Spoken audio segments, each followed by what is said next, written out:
കോയിത്തമ്പുരാൻ ഈ പേര് എവിടെയെങ്കിലും കേട്ടിട്ടുണ്ടോ? പ്രസിദ്ധനായ രാജാ രവിവർമ്മ ഇങ്ങനെയും അറിയപ്പെട്ടിരുന്നു. രാജാക്കന്മാർക്കിടയിലെ ചിത്രകാരനും ചിത്രകാരന്മാർക്കിടയിലെ രാജാവുമായിരുന്നു അദ്ദേഹം. അദ്ദേഹത്തിന്റെ കലയെ ആരാധകർ മാത്രമായിരുന്നില്ല ഏറ്റെടുത്തത്. ഒരുപാട് വിവാദങ്ങൾക്കും രവിവർമ്മയുടെ ചിത്രങ്ങൾ വഴിതെളിച്ചിരുന്നു. കോടതിയും കേസും ആരോപണങ്ങളും എന്നുവേണ്ട സകലതും അദ്ദേഹം നേരിട്ടിട്ടുണ്ട്. ചിത്രമെഴുത്ത് യൂറോപ്യന്മാരുടെ കലയാണെന്ന് സാമാന്യ ജനം വിചാരിച്ചിരുന്ന കാലത്ത് സ്വന്തം ചിത്രങ്ങളിലൂടെ ചിത്രകലയുടെ ഉന്നമനത്തിനും വരകളിലെ വേഷവിധാനത്തിലൂടെ സാംസ്കാരികോന്നമനത്തിനും വഴിതെളിച്ച വ്യക്തി. അദ്ദേഹത്തിന്റെ വിരൽത്തുമ്പുകളിലൂടെ ജീവൻ വെച്ചത് ഒട്ടനവധി സുന്ദര ചിത്രങ്ങൾക്കാണ്. ആരും നോക്കി നിന്ന് പോകുന്ന മനോഹര ചിത്രങ്ങൾ. ചിത്രം വര എന്ന് പറഞ്ഞാൽ ചിലർക്ക് ബാലികേറ മലയാണെന്ന് പറയാറുണ്ടല്ലോ. അപ്പോൾ വരയ്ക്കാൻ കഴിവുള്ളവരാണെങ്കിൽ അത് വലിയ കാര്യമാണ്. അപ്പോൾ നിങ്ങളും ചിത്രം വരയ്ക്കാൻ കഴിവുള്ള ആളുകളാണോ? ആണെങ്കിൽ കമന്റ് ചെയ്യൂ. ഇത് രാജാ രവിവർമ്മയുടെ കഥ. ഏഴുമാവിൽ നീലകണ്ഠൻ ഭട്ടതിരിപ്പാടിന്റെയും ഉമ അംബാബായി തമ്പുരാട്ടിയുടെയും പുത്രനായി 1848 ഏപ്രിൽ 29 കിളിമാനൂർ കൊട്ടാരത്തിൽ ജനിച്ചു. കുട്ടിക്കാലത്ത് പുരാണ കഥകളോടായിരുന്നു രവിവർമ്മയ്ക്ക് താല്പര്യം. കുട്ടിക്ക് 2-3 വയസ്സായപ്പോൾ തന്നെ കിളിമാനൂർ കൊട്ടാരത്തിന്റെ ചുവരുകൾ ചിത്രങ്ങൾ കൊണ്ട് നിറഞ്ഞു തുടങ്ങി. അദ്ദേഹത്തിന്റെ സഹോദരി മംഗളാബായി തമ്പുരാട്ടിയും ചിത്രകാരിയായിരുന്നു.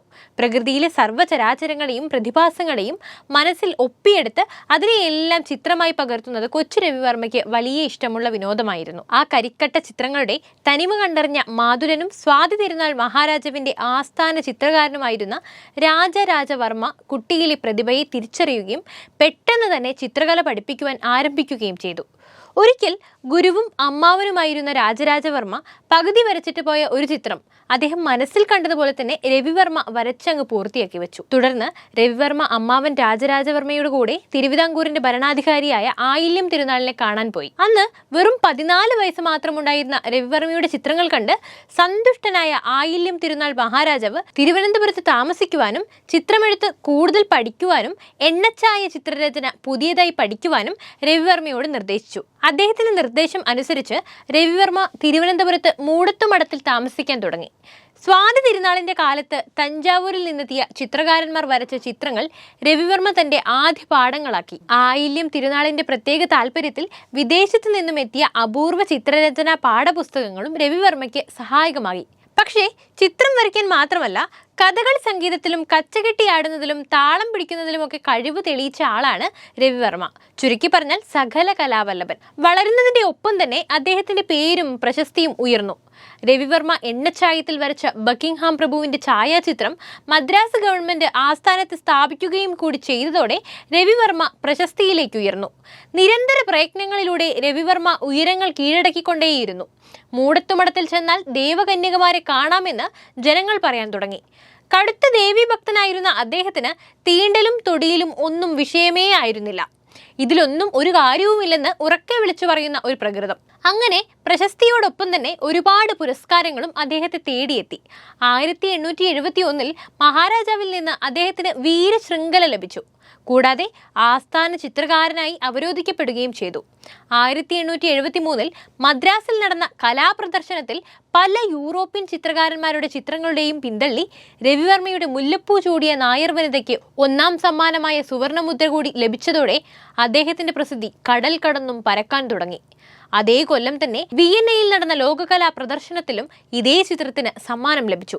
ഇതോടെ ഇന്ത്യയിലെയും വിദേശത്തെയും പത്രങ്ങൾ രവിവർമ്മയുടെ പ്രതിഭയെ പ്രകീർത്തിച്ച് ലേഖനങ്ങൾ പ്രസിദ്ധീകരിച്ചു. 1874 മദ്രാസിൽ നടന്ന കലാപ്രദർശനത്തിൽ തമിഴ് സ്ത്രീയുടെ ഗാനാലാപനം എന്ന ചിത്രം 1ാം സമ്മാനത്തിന് അർഹമായി. അതോടുകൂടി രവിവർമ്മയുടെ പ്രശസ്തി വീണ്ടും ഉയരങ്ങളിലേക്കെത്തി. 1876 മദ്രാസിൽ നടന്ന ചിത്രപ്രദർശനത്തിലേക്ക് രവിവർമ്മ തന്റെ ശകുന്തളയുടെ പ്രേമലേഖനം എന്ന ചിത്രം അയച്ചു. ചിത്രകലയിലെ വിസ്മയമായി ആ ചിത്രം വാഴ്ത്തപ്പെട്ടു.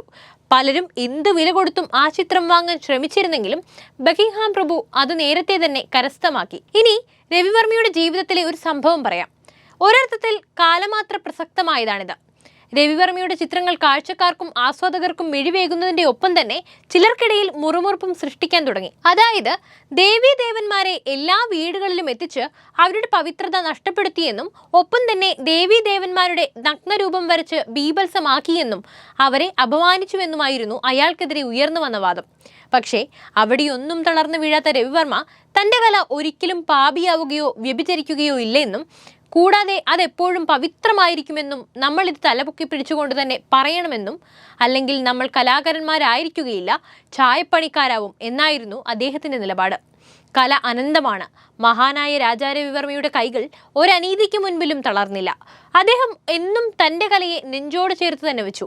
ഒരു കലാകാരൻ എന്നതിലുപരി അയാൾ ഒരു നവോത്ഥാന നായകൻ കൂടിയായിരുന്നു. കലയെ നെഞ്ചോടടക്കി പിടിക്കുകയും അതിനൊപ്പം അനാചാരങ്ങളെ പൊളിച്ചെഴുതാൻ ശ്രമിക്കുകയും ചെയ്ത ഒരു മഹത് വ്യക്തി. പിന്നീട് 1900 സെപ്റ്റംബറിൽ അദ്ദേഹം രോഗശയ്യയിലായി. ഇന്ത്യയിലെയും വിദേശങ്ങളിലെയും പത്രങ്ങളിലെല്ലാം ആ വാർത്ത വന്നു.